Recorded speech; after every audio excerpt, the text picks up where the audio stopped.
अरे साफ कद धनिया दुनाली के मर्डर करे के बाए गो बवाली के। अरे जल्दी करो ना। अच्छा अरे साफ कद धनिया दुनाली के मर्डर करे के बाए गो बवाली के। सुनो कौन की हिम्मत करते ना सादे राजा जी, कौन की हिम्मत करते ना सादे राजा जी। जाते जनते की हवा हो, जाते जनते की हवा अपराधी राजा जी। जाते जनते की हवा अपराधी राजा जी। जाते जनते की हवा अपराधी के ट्रेंड में आएगा।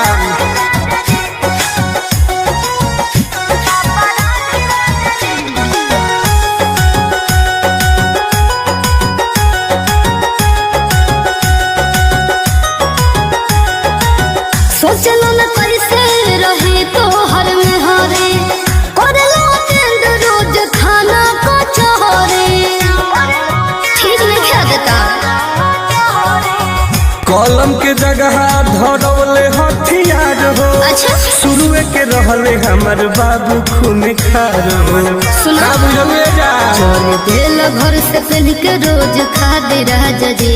चल दिल घर से पहन के रोज खा दे राजा जी। जाते जनती की हवा हो, जाते जनती की हवा अपराधी राजा जी। कौन कीमत करते ना सादे राजा जी।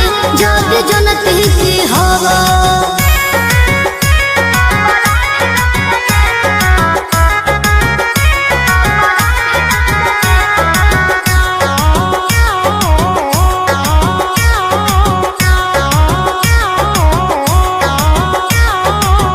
मारी न परिबो जिंदगिया के मजा हो जाए जो दिल बलवा हो सजा।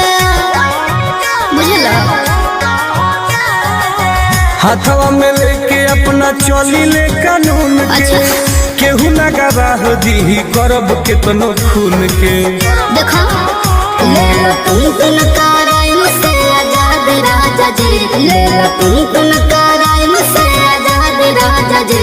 जाते जनते की हवा हो, जाते जनते की हवा अपराधी राजा जी।